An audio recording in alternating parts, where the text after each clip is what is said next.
Welcome back to The Protected Firm, the podcast where law firm owners get real insight into protecting what matters most: their data, their clients, and their reputation.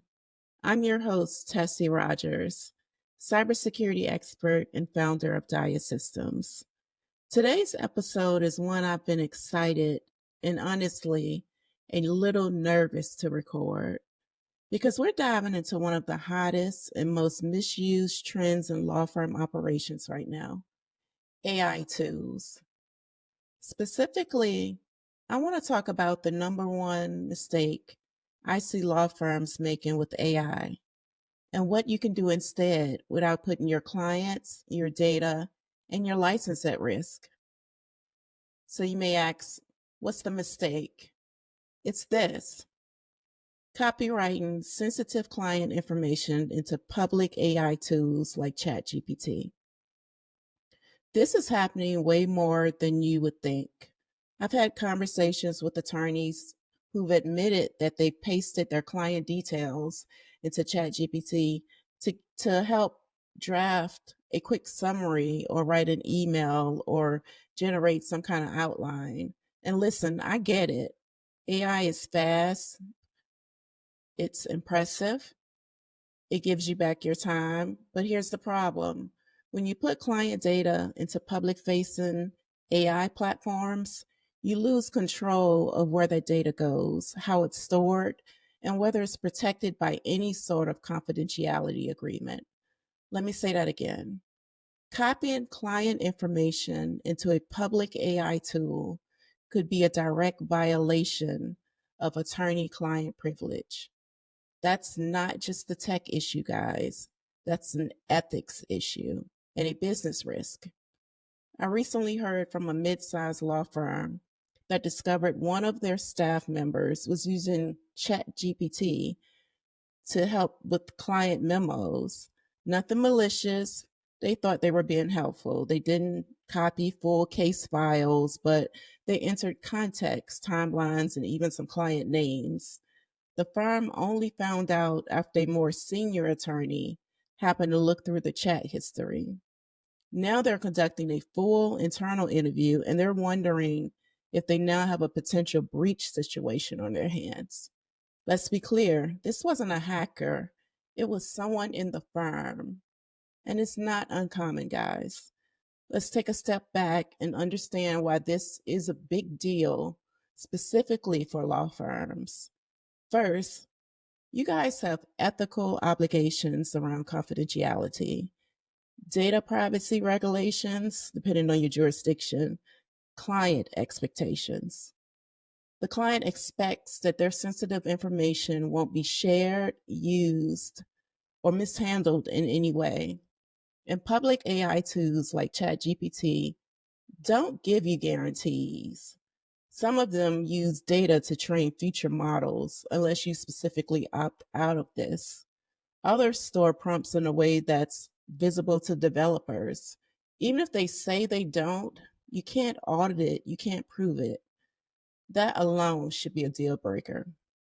At least it is for me. So you may ask, what's a better way to do this?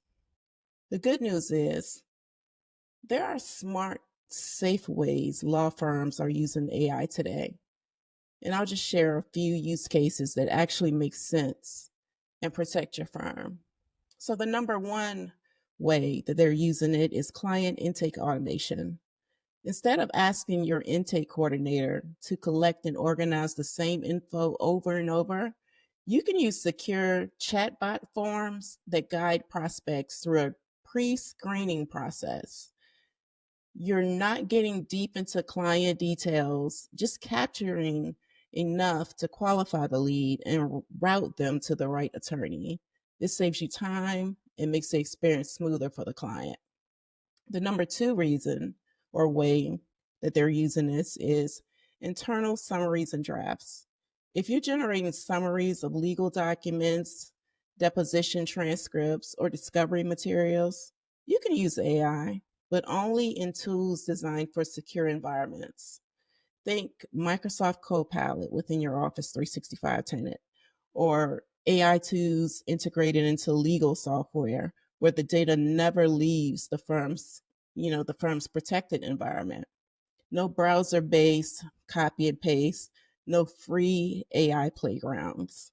The third way to use it is one of the best use cases of AI in law firms is automating repetitive tasks. Things like categorizing emails, drafting internal reminders, flagging important dates, organizing document folders. These small wins add up, and if done right, they never touch client sensitive data. So, how do you introduce AI in your firm without taking on extra risk? A quick rollout framework that I recommend is number one, create an AI usage policy. Set firm wide guidelines on how AI is to be used, including what's off limits. Be crystal clear no client names, no confidential case data, no details that would violate privilege. If it helps, I have a policy template that I can share with you. Just DM me and I'll send you a copy. The second step, choose secure tools. Don't use free tools your staff found on Reddit.